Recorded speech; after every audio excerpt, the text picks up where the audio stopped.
I just recorded every bit of that. Okay. Fire. Hey guys, it's Michael Stahl. I'm Zach. And we are so excited that you guys are tuning in for so excited. Oh, he should not have control of the buttons. Who let this happen? I did. Okay, that's right. Guys, we're thrilled that you guys are tuning in for another episode. Today, we just want to explain what led up to Unmasked Culture being created.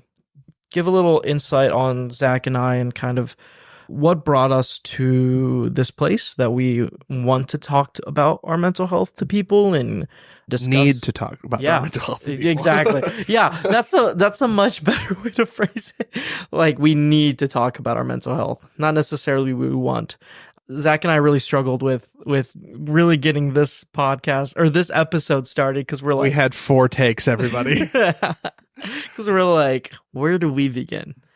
But I think we just want to share just our journey, what's brought us here, what we've gone through, why we're passionate about this, and why we want to help others. And then we want to give you some resources that you can utilize to start the conversation, which is our tagline. So the more you practice being vulnerable, the more you talk about like, hey, this is what I'm dealing with, the easier it gets to do it down the road. For sure. I mean, it's just like anything. I mean, it's not going to be comfortable at first. I mean, let's just equate it to, playing an instrument. You're not going to know what you're doing at first. Right. You're going to stumble your way through it, but eventually it'll feel second nature. So I want to transition to kind of the taking it from, these are the statistics. This is the problem. That's great and all. Everyone can Google that, but like, let's transition to like, what does this look like for us? Okay. Like, why is it that we are in this space having this conversation, and like, what are our, why are we so passionate that we're even willing to put ourselves out here like this? Okay. Yeah. Do you want to go first? No. No. I'm going to be really honest right here. Okay. No, I don't want to go first. All right. Well, you know what? I guess I can do that. So, because I don't know where to go with this, so I'm going to let you go first. There's a lot. There's a lot to unpack. Yeah. Yeah. So my journey starts, I look at it in 2 different ways. My journey starts back in growing up, like in general. But the first kind of catalyst of change in my life where I realized what was really happening was probably back in 2019. I was back home here in Indiana from college. I think it was my junior year of college. I want to say it's my junior year. And I was back here, and so what had happened was I had just got out of a really unhealthy relationship. Like, I didn't know it at the time. It took me a while to look back and see like, hey, that was not a good thing for me, both like mentally and physically and spiritually. Like, it just was not a good thing for me, but I couldn't see it in the moment. And I, luckily I had some good friends and I had some good people in my life that were like trying to show that to me with love and like, hey, like, this isn't good. You'd surrounded yourself with good people. Yeah. And so like that helped a little bit, but I was stubborn. And so I kind of just kept doing my own thing. Stubborn. You're not wrong. So, but anyways, like everyone around me was, predicting, it ended really poorly. And which was heartbreaking at the time because I'm like, man, I thought this person was the one. Yeah. And so that was kind of the first. I always think of like, I have this image of dominoes in my head. Like, that was the first domino that like fell, and then it hit another one because it was out of that time of dealing with everything and realizing like, hey, I'm not okay. I'm not in a good place head-wise. I started actually having to confront stuff that happened throughout my childhood. So like, like some areas of trauma that I had to go through that I wasn't even fully aware until it resurfaced. Yeah. And then just this kind of sense of wanting to fit in because I had a heart condition growing up, which meant I couldn't be like athletic. I couldn't do sports. I couldn't fit in with those groups. And so like I would do everything I could to like kind of fit in with whoever, and just kind of, I didn't really have a solid friend group. And so I was kind of bouncing around and really trying to find who I was. And then, so that was part of it. And that kind of came up because I'm like, who even am I? Mm-hmm. And after that, it was just coming back to Indiana and having to be in the same kind of climate where all that was. Like, there was just a lot going on. And then throughout most of that, I had a really good friend, and his name was Z, and he was he was a brother to me. Mm-hmm. And we would talk about things, we would work through it. I would vent to him, and I would never really open up to people. Like, Mm-hmm. that just wasn't something I did. Mm-hmm. So I just hold on to it and hold it and just kind of like try to figure it out on my own. Yeah. But I don't know, just somehow my buddy Z and we built a relationship where I feel comfortable like telling you like I'm not in a good place. Mm-hmm. And maybe looking back, it was like kind of a cry for help because I'm like, I don't know what to do. Mm-hmm. Kind of at my last straw. Mm-hmm. And he really helped me. We just talked and he was able to open up about things he was going through. And, we just kind of bonded, and I just knew he was there. And that really helped. That was a big part of it. Yeah. And then I was able to start the conversation with my parents and be like, hey guys, I am not in a good place. Mm-hmm. And that was a big part of the change too, was the more people I let inside of my head Mm-hmm. and know what was going on, the lighter that felt on my shoulders. Mm-hmm. Because it's like, I'm not having to carry this alone. And I had people walking alongside of me and like, hey, like, maybe you should go into counseling. And I said, no. Yeah. I will not be doing that. A lot of people, unfortunately, say that. I know. And that's the thing is I was like, counseling is for people who are like sick. Yeah. And are like crazy. Or, Newsflash, it is not. No, exactly. It's not. Like, I literally was like eating up all the stigmas that was fed to me about like counseling, about seeking help. And I'm like, yeah, like I don't need that. I'm not that bad. As I'm literally like planning out how to end it. Yeah. Like, yeah. So I was that bad and I did need the help. And so I caved and I went to a therapist here in town, and he was phenomenal. Looking back, I say that. In the moment, I was like, I don't need this. This is ridiculous. Yeah. My parents are basically making... You were in denial. Yeah, absolutely. That's 100% what it was. And a lot of the conversations we had, I'm like, okay, like this is not as bad as I thought therapy was going to be. Yeah. And it was eye-opening. And so throughout that, he actually did several tests, and I was diagnosed with major depression at that time. So, and I was like, great, now I have a label to go with it. Yeah. And that's really what it felt like. It was just one more thing at that point. Yeah, I'm like, awesome. Like, what's next? And little did I know that not too long after that, my brother Z, I call him brother, but he was also really dealing with it, but he went off to basic training and was just struggling. Yeah. And he also struggled to open up to people, and he ended up fighting that same internal battle for mental health. And I saw him go through it, and I tried to walk with him, and as much as I could, given the distance of him being all the way in where he was stationed and then here. And so he ended up taking his life not too long after all that happened. And I was like, great. Though, like, one of the few people I trusted is gone, dealing with the same thing I did. And that put me in an even darker place. Yeah. And a lot of you were like, great, like, this is super depressing. Like, great, like, where is this going? Well, so a lot of factors kind of came in. One, that was like my breaking point. Like, I was like, what's next? And that's where I actually launched. That's kind of where UC came out of. Yeah. Was in that pain and in that darkness. Because not a lot of people know this, but I created a video that really launched UC, and it was called Vulnerability. And it was just kind of my internal thoughts of everything I was feeling, everything I was thinking. And I'm like, I wish someone could see and feel and hear what I'm going through. Yeah. Because I didn't feel like anyone could. Yeah. And did. And I'm like, I am utterly alone. Yeah. And so I filmed that, and then it's about to get really dark. So trigger warning, this might get like really kind of graphic. But that video, actually, part of that script was a letter I had written, like a goodbye letter. And so, and for a long time, I was like, I'm going to film this video. I'm going to record this audio. I'm going to put it out there, Mhm. and that's going to be it. Mhm. That's going to be my final thing to the Mhm. world. And that's where it was heading. And I did that. I posted it. I was like, all right. And the next thing you know, I had people who were like, hey, like, thank you for showing me this, because this is exactly how I feel. Mhm. And I was like, wait, really? Yeah. And so a lot of people actually reached out like, oh my gosh, like I feel the exact same way. No one knowing the actual connotation, because I'd hidden it with like, oh, I'm putting this out there to help people, and not like my own desperate cry. Yeah. Like this was, hey, this is a cool video Yeah.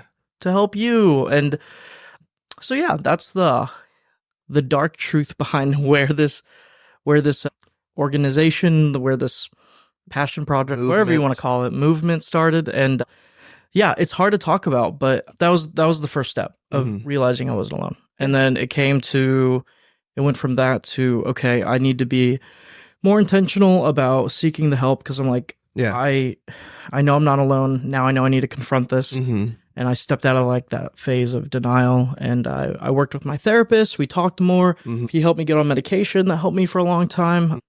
And so like, and then on top of all of that is when I really stepped into the church and was like, you know what, like I cannot do this on my own. Mhm. And so one thing we talk a lot about here is that spiritual side of things, Which is very, very important. very, very important. And I didn't like, I knew how important it was. I grew up knowing how important it was, but none of that felt applicable at the time. Yeah. Because I was like, it didn't feel real. yeah, exactly. And you're a pastor's kid. So, yeah.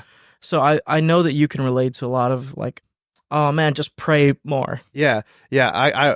I heard, I can't tell you how many times, not for me specifically, but I heard so many times, I heard people say, just pray through, which sounds like, oh, all I have to do is pray. But to someone who's going through it, that's like, what does that even mean? Yeah. Like exactly. you gave me the what, but not the how, like not the how. Yeah.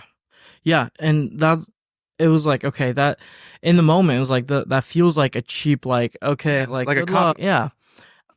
And as I've gone through this journey more, I've realized like it's very true, but it's just part of the story. Yeah. So like, and we believe in that, like the holistic approach. So like God designed the body. God designed who we are. He designed our physiology. All of it works together, people. Exactly. So it's like, I always think of like a scale, like there's a ball and there's like a platform on it and it's like balanced. And so you have your corners being like your physical health, your mental health, your spiritual health, and your social health. And all of those, like if you're not well balanced in that, you're going to tip and it's going to affect all the other areas. Yeah. And that's really what was happening. And so once I kind of pieced that together and started addressing each and every single one of those areas, so like mentally, I was seeing a therapist.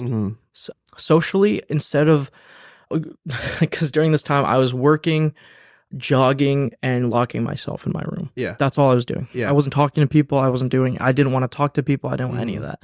And so I was like, you know what? This is not helping me mentally. It's just pushing me darker and darker.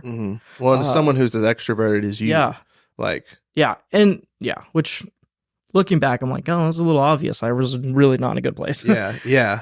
So I focused on that. I focused on my spiritual health by actually going to church and being intentional. And most of us here on the team are Christians. Yeah, for sure. And so like for me, it was like, hey, I'm going to go to church and I'm actually going to like give it my all. Yeah, be committed. Exactly. Not just like go through the motions. Yeah.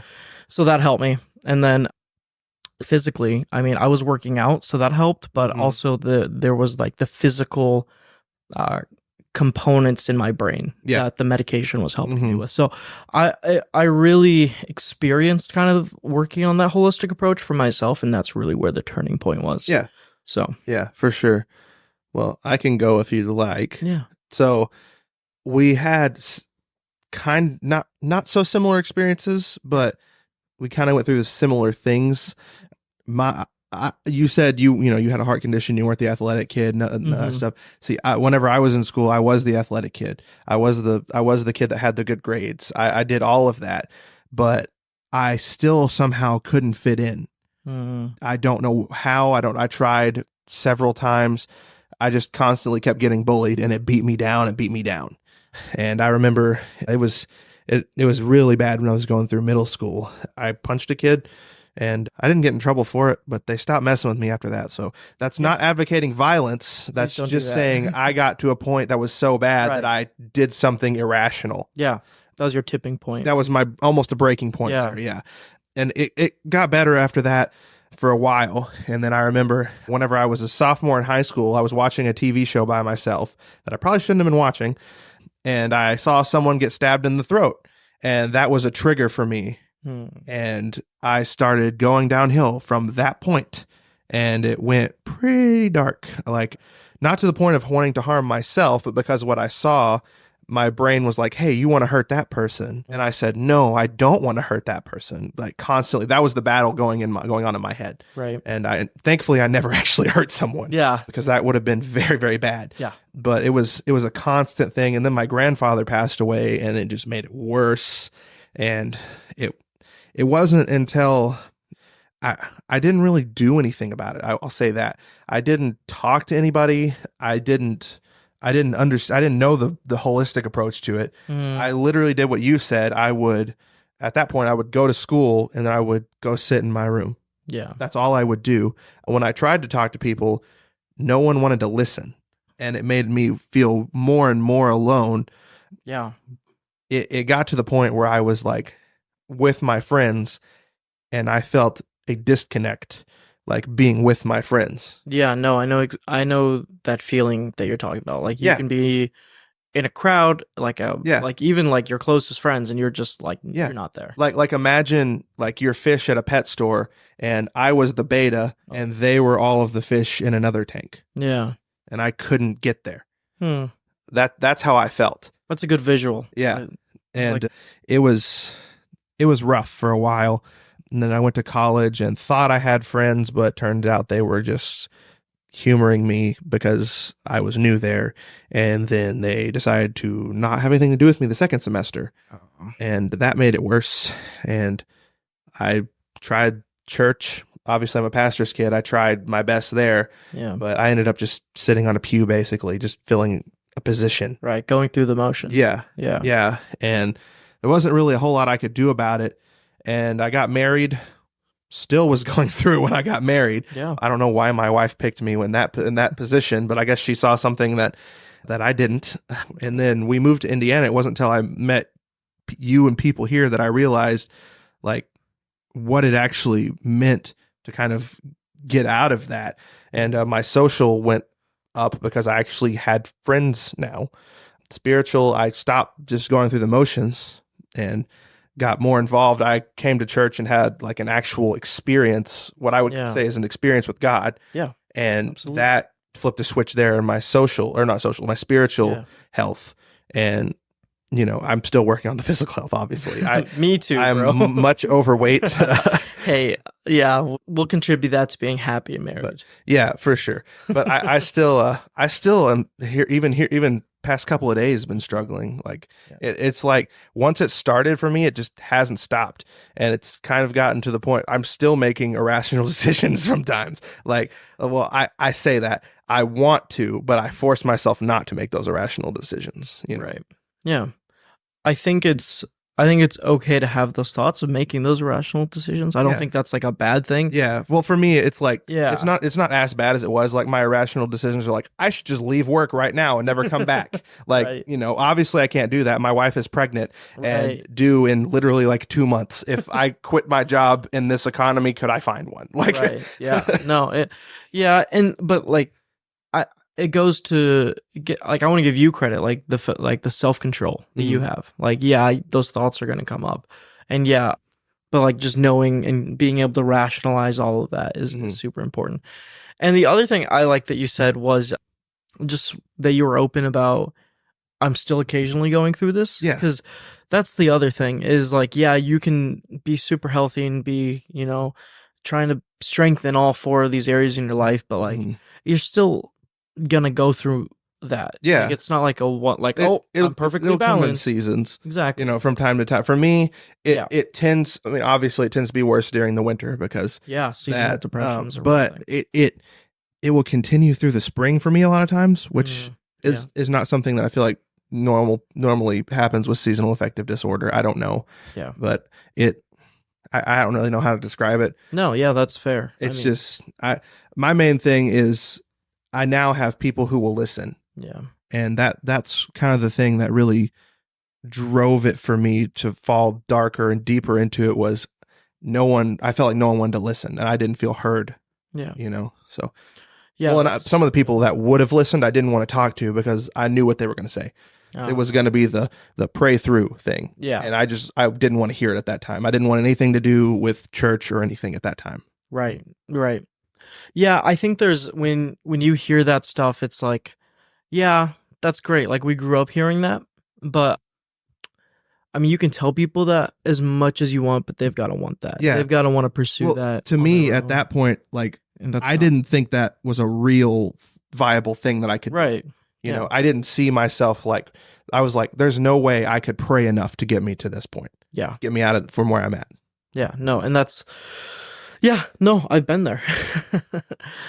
But yeah, no, there's definitely, I mean, prayer is a big aspect. It is, and absolutely. It helps a lot. So no one listen to this and think we're discounting prayer. Oh, prayer for sure. Prayer is very, very, very powerful. And I mean, if nothing else for you, it could be a way to get your emotions out. Yeah. Because like whenever I'm going through this, a lot of times I will, like today, I was walking around at work and I said, God, you made me new. Why do I still feel broken? Yeah. I literally said that out loud, walking around counting parts. Yeah.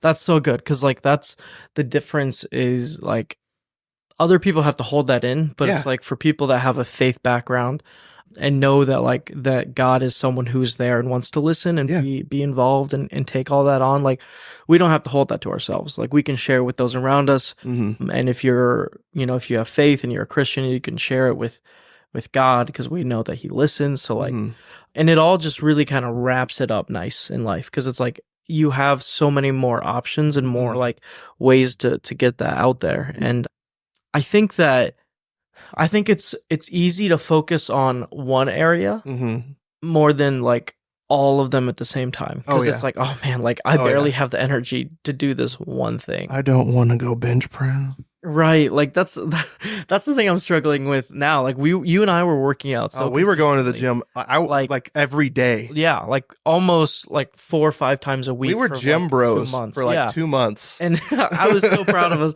And then, like, unfortunately, life happens. My car broke down. My schedule at work changed, and our buddy who was supposed to be accountable took a scuba diving class. Yeah, he hates us.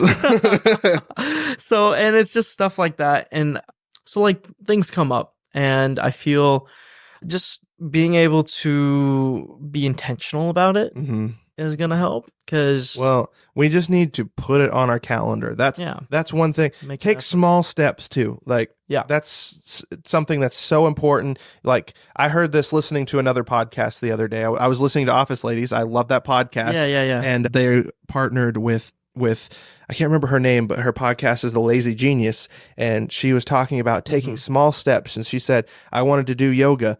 So she said she did one yoga move a day for like 3 months, the same one every day for like 3 months and built it up to where she was like, now she does it, Yeah. And that's a really good way to look at things. Cause like when you are dealing with depression, whether it's like an actual diagnosis or whether it's like a seasonal thing or maybe it's just like a season of it that you're going through, really being intentional about doing one thing that you don't necessarily feel like you want to do. So like for me, like I would, when I was really going through it, I would like struggle getting up at a good time and work didn't help because I had weird hours. So like I would work in the afternoon, I'd come home and I'd sleep pretty late into the morning because I'm like, I don't have to work until the afternoon.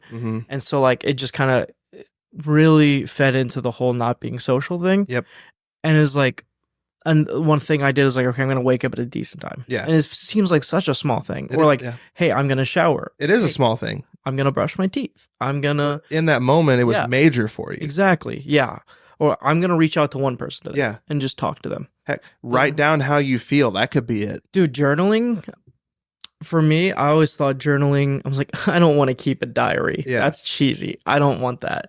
But someone kind of, or I think it was actually my therapist, was like, hey, this is actually a really good coping mechanism to really put down what's going on up there, because Yeah. it feels like there's so much happening in your mind, and being able to sit down, because your pen can only go as fast As your hand can as your move. hand. Yeah. Yeah, your brain moves faster than your hand. Yeah. So like forcing your brain to slow down Mm-hmm.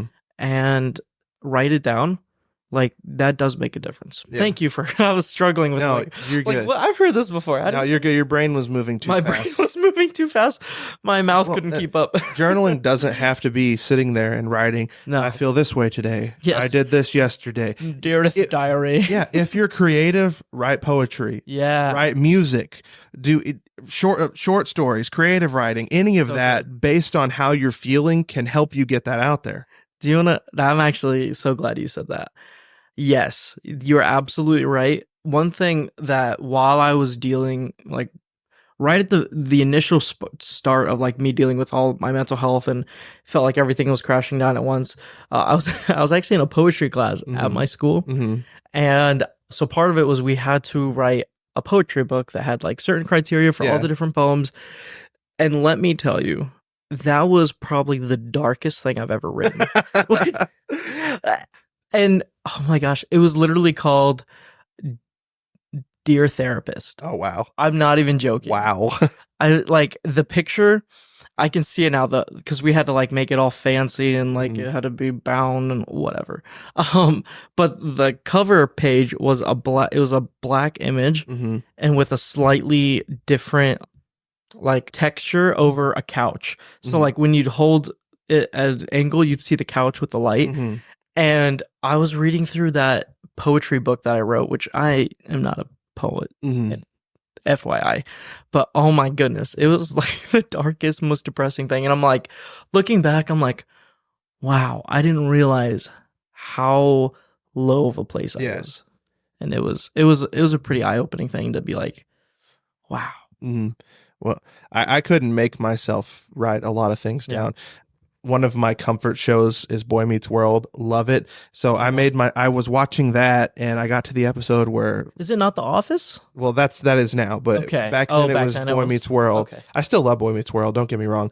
But we watched it together like 2 weeks ago. Yeah. So I was watching it and got to the episode where they discovered Sean wrote poetry. And I was like, I'm going to try that. And I wrote one super dark poem and I was like... It's a running theme. I said... I need to end this in a happy way. That way, if my parents ever find this, they're not thinking I'm going to kill myself. Oh, my goodness. And I ended it in a happy way, and I put a line next to it knowing that is an edit. That's not the actual poem. That way, if I wanted to go back and read it or something. Yeah. You know.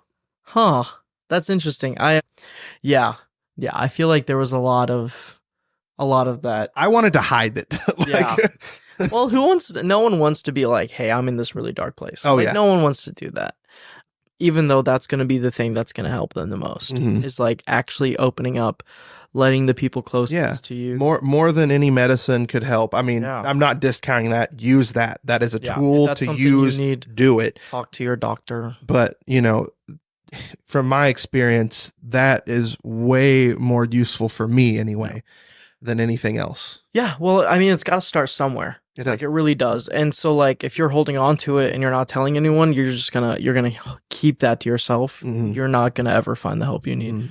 And that's why one of the first things we did when we started offering resources to people was Brandon, who basically helped co-found UC with me, was he and I designed these mental health evaluations. Yeah. I've gone through them. Yeah. So they're actually on our website and you can go through them.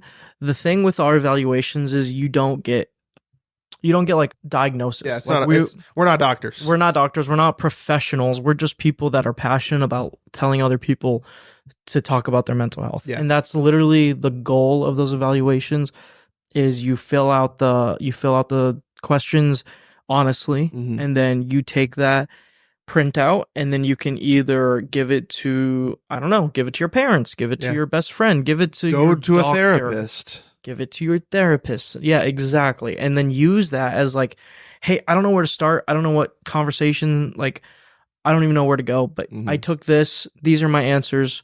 Where do we go from here? And it's as simple as that. There's someone who will listen to you. Yeah. There's somebody there that will listen to you. Yeah. And it's just knowing that there are people around you. Yeah. and not to be scared. Because that's the thing is, once I did start the conversation with those around me, so many people were like, oh my gosh, like I've been there. And they've been able to guide me through it out of their own experience. And who knows? I pray that you guys, if you're going through something and you're in a dark place, years from now, when you've learned to work through it or are still working through it, you can help guide others that are opening up to you. So that's the goal. That's why we do this. It is. It really is. And, kind of the moral of both of our stories here is tell people things like Michael did. Don't do what I did and try to get through it on your own and try to hide it by writing happy endings to your dark poetry about wanting to die. Yeah. Yeah. Be real, be authentic, and be honest to those around you. Yeah. That was my phone. Oh my goodness. I'm Zach, proud of you. Thank you. Oh my goodness. Thank you. I have access to the buttons, everybody. We needed some comic relief in the middle of all. We did, because it was getting heavy. It got a little heavy there. Yeah. It was heavier than a sumo wrestler. Zach, is there anything that we need to close this out with? Thank you to everyone who has made it this far. And I know it can be a heavy topic, so do some self-care. Contemplate what we've talked about, but go and do something nice for yourself. If my current boss is listening to this, I will be okay, I promise. Oh my goodness. Yes, Zach is doing well. Right? Yeah. Doing well? Sure. Okay. I got out of bed this morning. That's a win. Hey, it's a small thing. That's my small thing today. Yeah. I got out of bed 15 minutes late, but I got out of bed. And you got to work. On time. And I don't know how I did that, but I don't know how you did that either. Anyway, be well. Don't hide from people. Yeah. Be open. For more resources like the evaluations, go on to unmaskedculture.org, fill out the evaluation, share it, talk to your friends and family about what you're going through, and just know that you've got this.